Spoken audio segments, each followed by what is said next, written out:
Student, स्वागत है आपका वाई सर क्लास में। चलिए चलते हैं अपने चैप्टर की तरफ। हमारा चैप्टर चल रहा है चैप्टर 10, जो कि है सर्कल। हम लास्ट वीडियो में पढ़ चुके हैं चैप्टर 10 की फर्स्ट एक्सरसाइज 10.1, जिसमें हमने कुछ क्वेश्चंस करे थे, प्लस हमने टेंजेंट और सेकंड के बारे में समझा था। अब देखिए, इसकी हमारी आखिरी एक्सरसाइज है जो मैं इस वीडियो में कंप्लीट करा दूंगा आपकी। प्लस आपके जो डाउट होंगे आप कमेंट सेक्शन में लिखना, मैं वो डाउट भी आपके क्लियर करा दूंगा, ठीक है। और साथ में आपकी इसमें इंस्टाग्राम की लिंक और डालूंगा। अगर आपको कुछ भी क्वेरी हो तो आप वहाँ पर आके मुझसे डायरेक्टली पूछ सकते हैं, ठीक है। चलिए शुरू करते हैं। तो देखिए, फर्स्ट क्वेश्चन है फ्रॉम अ पॉइंट क्यू, के एक पॉइंट क्यू से लेंथ है किसकी, टेंजेंट की, इस 24 सेंटीमीटर। तो इसे एक टेंजेंट जा रही है 24 सेंटीमीटर की, ठीक।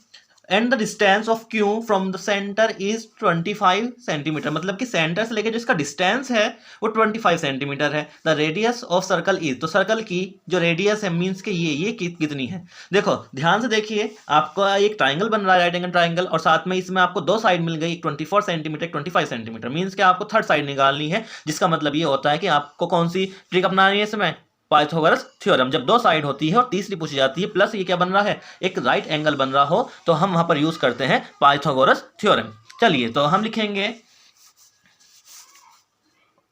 ऑन अप्लाइंग पाइथागोरस थ्योरम, ठीक। हम इसमें पाइथागोरस थ्योरम अप्लाई कर रहे हैं।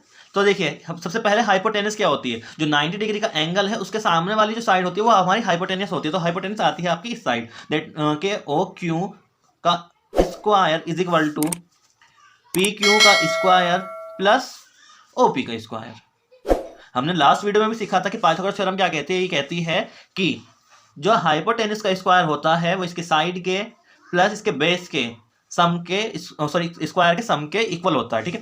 चलिए, ओक्यू का स्क्वायर कितना है हमारा, ओक्यू का है 25 सेंटीमीटर, ठीक। पीक्यू का कितना है 24 सेंटीमीटर, प्लस ओपी का हमें नहीं पता। ओपी का स्क्वायर ऐसे का ऐसे ही रहने देंगे। चलिए 25 का स्क्वायर बताइए जल्दी से कैसे निकलता है।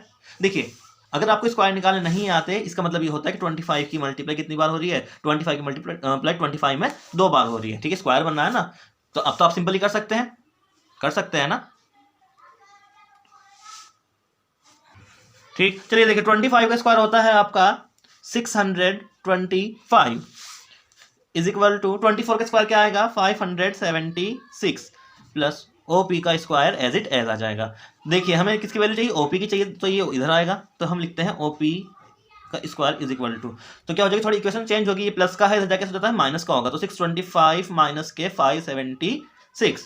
अब जल्दी से माइनस करेंगे 625 में से 576, तो क्या आएगा बताइए आएगा 49।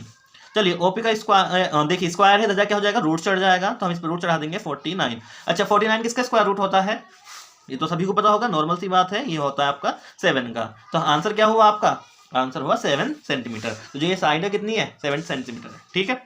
चलते हैं हम अपने क्वेश्चन नंबर 2 की तरफ। लेकिन उस पर चलने से पहले मैं आपको एक छोटे से वो बताना चाहूंगा, जैसे हमारा क्वेश्चन नंबर 1 है, सेम ऐसा ही आपका क्वेश्चन नंबर 6 भी है। क्वेश्चन नंबर 6 में क्या है, उसमें आपको साइड 5 और 4 दे दी, आपसे थर्ड साइड निकलवा रहा है, ठीक है। कर लोगे, अगर इन केस आपसे नहीं होता, इंस्टाग्राम की लिंक डिस्क्रिप्शन में है, आप वहां से इंस्टाग्राम पे मुझे मैसेज कर देना, मैं आपको डायरेक्टली समझा दूंगा वो, ठीक है। चलिए चलते हैं अपने क्वेश्चन नंबर 2 की। देखिए, क्वेश्चन नंबर 2 कह रहा है कि आपको एक फिगर दी हुई है, इस फिगर में जो टीपी है और टीक्यू है, ये क्या है, ये दो टेंजेंट है जो सर्कल से को छू रही है। टेंजेंट मैंने बताया था क्या, उनसे लाइन होती है जो सर्कल को खाली छू कर जाती है, ठीक है। और इसमें जो इसका रेडियाई है, इससे मिलने पर एक एंगल बन रहा है 110 का। तो इसने आपसे पूछा है angle P T Q means के आपको निकालना है एंगल टी। बहुत आसान है, सबसे पहले ये भूल जाओ कि यहाँ हम सर्कल पढ़ रहे हैं। देखो ये क्या बन रहा है, एक क्वाड्रिलेटरल बन रहा है, सभी को पता है कि क्वाड्रिलेटरल बन रहा है। तो मैं आपसे पूछना चाहूंगा, सम ऑफ द क्वाड्रिलेटरल कितना होता है, बताइए कितना होता है, 360। जाहिर सी बात है कि चारों एंगल का जो सम होगा कितना होना चाहिए, वो 360 होना चाहिए। तो 110 हमें दे दिया, इसका मतलब बाकी के हमें खुद निकालने पड़ेंगे। अच्छा, जब हम चैप्टर पढ़ रहे थे, चैप्टर 10 के स्टार्टिंग में कुछ थ्योरम्स थी, तो थ्योरम 1 पढ़ेंगे। थ्योरम 1 क्या कहती है, तो थ्योरम 1 ये कहती है कि जब भी कोई रेडियाई किसी टेंजेंट को टकराती है, जो टेंजेंट है इसको टकराती है अगर कोई भी रेडियस, तो क्या होता है, वहां पर एक 90 डिग्री का एंगल बन जाता है, ठीक है। आगे समझ में। अब देखिए कितना आसान कर दिया मैंने आपका निकालना, 110 ये हो गया, ये 90 सिंपल है। मैं आपको शॉर्ट में करा रहा हूं, आप इसको लेंथी अपने आप कर सकते हैं, ठीक है। लिखेंगे सम ऑफ दी, पहले लिखे वी नो, कि हम जानते हैं कि sum of the quadrilateral is equal to कितना है 360 है। ठीक, एक एंगल हमारा मिल गया, एंगल कौन सा पी ओ क्यू प्लस फिर कौन सा होगा एंगल ओ क्यू टी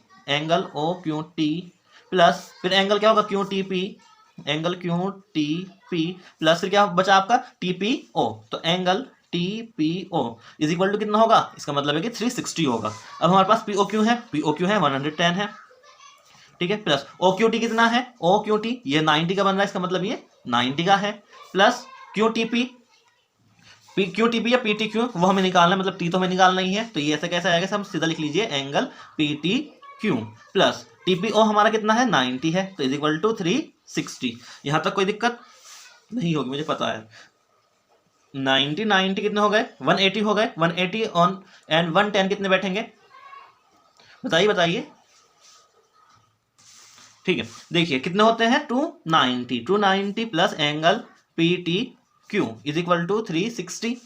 तो angle P T Q is equal to क्या होगा 360 माइनस 290, तो एंगल पी टी क्यू आगे निकल के आपका 70 डिग्री। अच्छा, अब आप ये क्या होगा कि सर क्या हम बोर्ड में ऐसे लिखाएंगे, नहीं, अगर आप ऐसे लिखा होगा तो आपका कट जाएगा। बोर्ड में कैसे लिखना है आपको, तो बोर्ड में लिखना है पहले हम लिखेंगे कि टेंजेंट कौन कौन सी है, जो कि इसमें दे रखी गिवन है कि tangent T P and T Q, और हम लिखेंगे गिवन एंगल कितना है 110। फिर हम लिखेंगे कि थ्योरम 10.1 क्या कहती है, तो लिख देंगे कि theorem 10.1 says that if any radius made an point of tangent then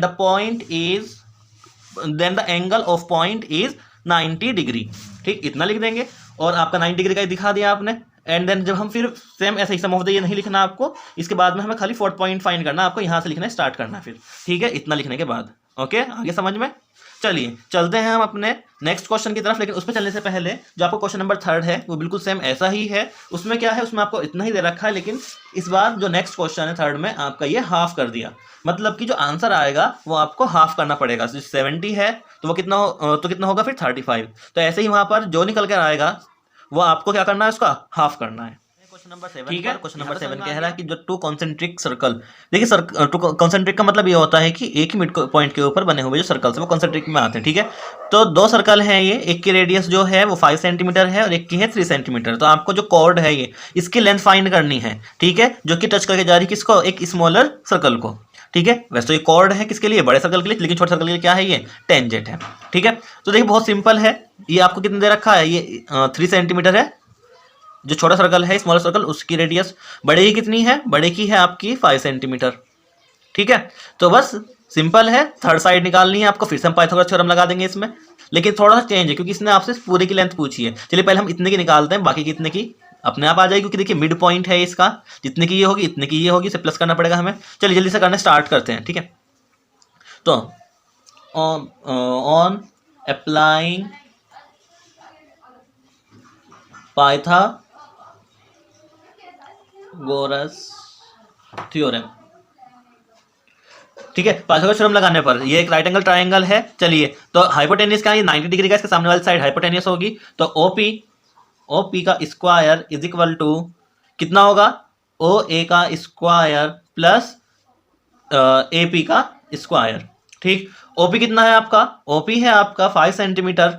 चलिए आते हैं 5 सेंटीमीटर मतलब 5 का square is equal to O A कितना है आपका 3, तो 3 का स्क्वायर प्लस ए पी का स्क्वायर। ठीक,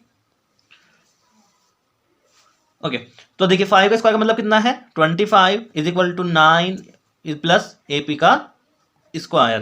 ठीक, तो अब देखिए इधर प्लस का जगह कैसे हो जाएगा, माइनस का हो जाएगा, तो इसका मतलब ये है कि ए पी का स्क्वायर इज इक्वल टू होगा 25 माइनस के 9 इज इक्वल टू कितने बचे 16, तो ए पी का स्क्वायर इज इक्वल टू 16, इधर स्क्वायर कैसे हो जाएगा, ये रूट पहुंच जाएगा, तो ए पी का square A P is equal to 16 under the root, और ये किसका रूट होता है, ये 4 का रूट होता है, इसका मतलब ये 4 सेंटीमीटर आ गई आपकी लाइन ए पी कितनी आ गई आपकी 4 सेंटीमीटर, ये 4 है तो ये भी 4 होगी। यहाँ लिखना पड़ेगा थोड़ा सा हमें कि A P is equal to है किसके, ए क्यू के।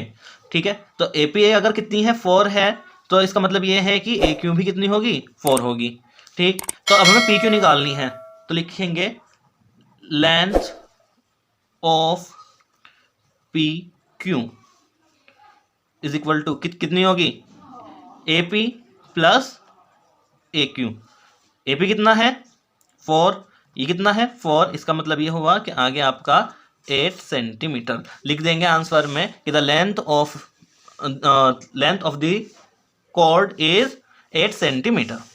चलिए आज की वीडियो के लिए इतना ही। बाकी आपको अगर कुछ प्रॉब्लम होती है, कुछ डाउट आता है, तो then you can ask me through Instagram और थ्रू कमेंट्स। ओके, आप कमेंट्स कीजिए या इंस्टाग्राम पे मुझे फॉलो करके आप मुझसे कुछ भी क्वेश्चंस पूछ सकते हैं इससे रिलेटेड। ठीक है, इसके जो क्वेश्चन बच रहे हैं, कुछ प्रूफ वाले क्वेश्चन बच रहे हैं आप, ठीक है, वो अगर आपको चाहिए होंगे तो आप मुझे कमेंट में लिख देना, जिससे कि मैं आपके वो क्वेश्चन करा दूँ।